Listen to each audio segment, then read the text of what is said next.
I'm Rob Skinner, and this is the Rob Skinner Podcast. Tony Robbins once said, "Questions are the answer." I tend to believe him. Asking good questions focuses you, brings you closer to people, and helps you come up with better answers. If you want to become a multiplying Christian, you'll need to ask good questions. All this and more on the Rob Skinner Podcast.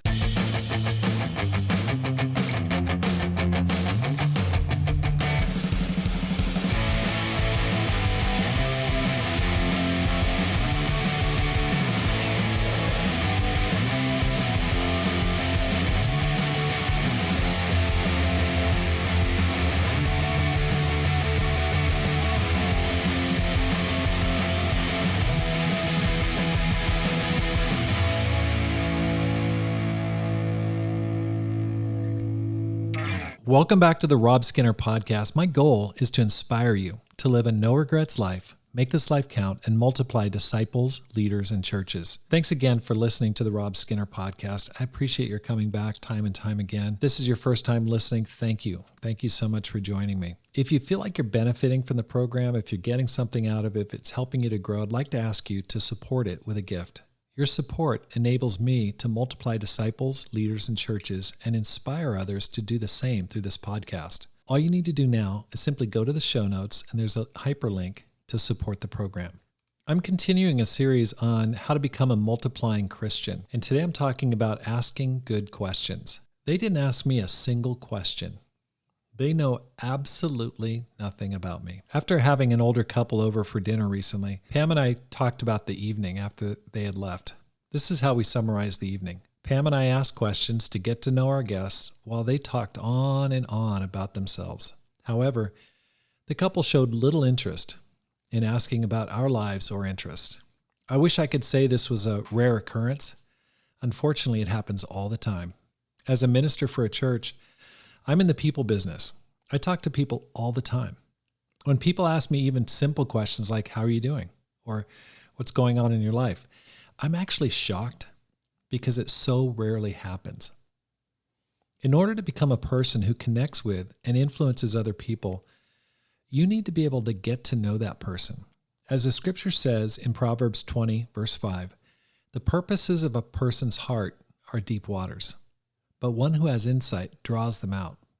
A multiplying Christian is one who builds good relationships with others. He or she is a good communicator and listener. The first step is asking good questions that draw the person out.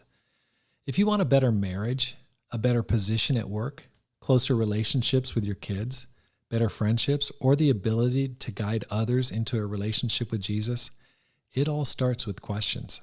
As I said in the intro, I remember reading a Tony Robbins book 30 years ago when he wrote, "Questions are the answer." I think it was a chapter title. He was the first person who pointed out how important good questions really are. He shared that whoever is asking questions is essentially in control or guiding the conversation. We have an inborn reflex that causes us to find the answers to questions presented to us.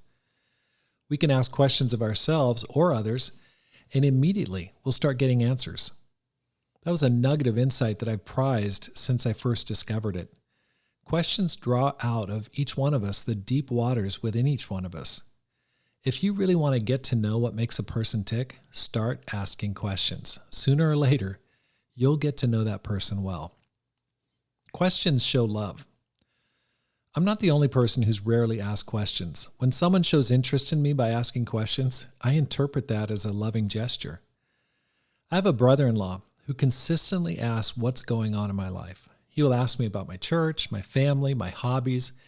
He's absolutely one of my favorite relatives for that very reason. He shows love by his curiosity about my life. Questions surface ways to help. You can't help, guide, or influence a person until you find out how to help. The only way to know how to help is by asking questions.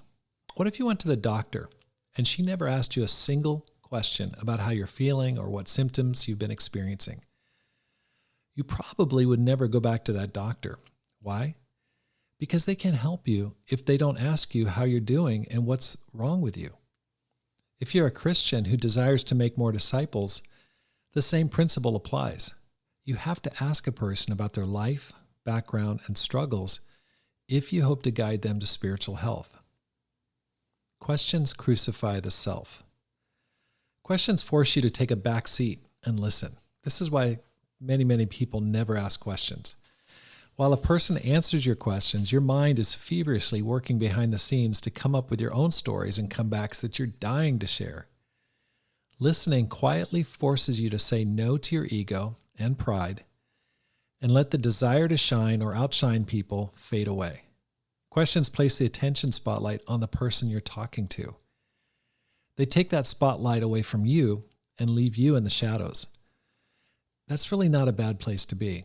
In fact, this ability to treat people like we are treated is an application of the second most important command in the Bible.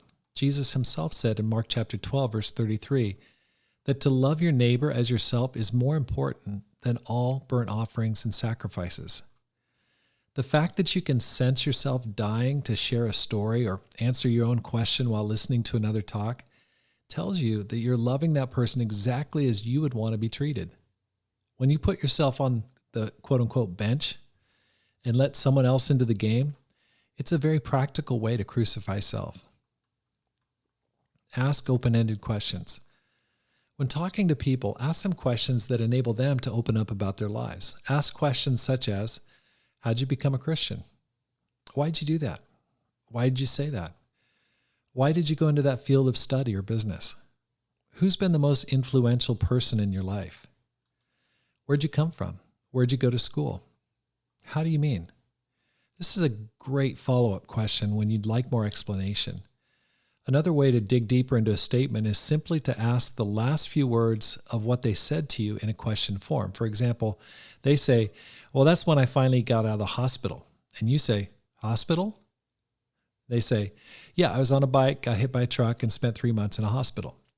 It's just a really easy, shortcut to ask a good question. You just repeat the last few words of their statement in a question form, and all of a sudden they start expanding on what they were talking about.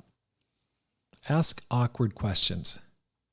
If you want to help people, there will be times when you need to ask difficult questions.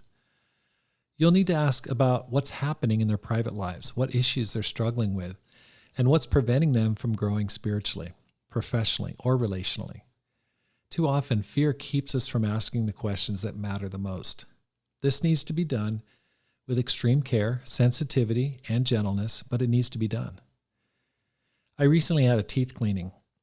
April, my dental hygienist, started using her wand to scrape away the tartar accumulated since my last visit.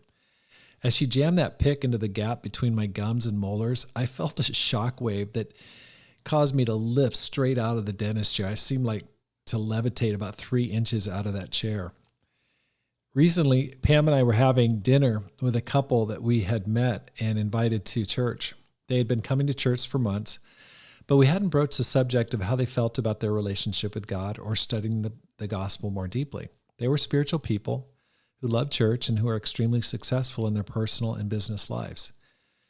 I made a decision before our dinner that I was going to ask the awkward question. After we talked and chatted for about 45 minutes, I said, do you mind if I change the subject? They said, no problem. I asked, would you be interested in studying the Bible with Pam and me? If it's okay with you, we could get together and look at some scriptures and make sure your spiritual foundation is solid. You are an amazing couple, but I don't want to make any assumptions about how you're doing spiritually. They were quiet for what seemed like a long time. I was really nervous. They just kind of went totally quiet. Finally, the husband said, you know what? We've wanted to study the Bible for a long time, but we've always felt awkward asking for help. We go to Bible discussions and never know how to ask for help. We would love that. I was so fired up to hear their response, and now the door is open for us to help them become strong Christians. It all starts with forcing yourself to ask the awkward or meaningful questions. These are questions that count, and it's so easy to cruise along on the surface and never get deeper into people's lives. Ask the questions that matter. If you aren't used to asking questions that count, here's some ways that may help you get to a deeper level with people. Use phrases that prepare people to shift gears into a deeper level of conversation. Like, do you mind if I ask you a personal question? Or, would you mind if I change the subject? Or third, do you feel like you're at a point in your life where you're ready to make some changes? Questions like these get people ready for a deeper discussion. It's like shifting gears in a car. It's like, okay, we're moving out of that mode. We're going into this mode. And it enables them to opt out if they aren't ready to, quote unquote, go there and get deeper. People love to talk about themselves, and it's very rare to find people whom they can talk to about the issues, situations, and challenges that are making the biggest difference in their lives. When you ask good questions about people's lives, they often will appreciate that you care enough to listen to them and what matters most to them. Ask good questions. Application. Next time you're in a social setting, at work, school, church, or with friends, practice asking good questions. Ask one more question than you're used to, and see if you can't take your relationship to a new level. Thanks for listening. Here's how you can help support the program. First, let your friends know about the podcast. Secondly, read and review one of my books, How to Plant and Grow a Church, or Courage, How to Make This Life Count. You can find both of them on Amazon.com. Maybe you want to go through it with your small group. Courage is a great book to go through with a small group because it covers a broad variety of topics. Talks about marriage, talks about money, talks about evangelism, talks about all aspects of the disciple's life and living it with courage. Finally, support the program with a gift today. The link is in my show notes. I just want you to know my goal is to inspire you to make this life count, live a no regrets life, and multiply disciples, leaders, and churches. Wherever you are, have a great day and make this life count.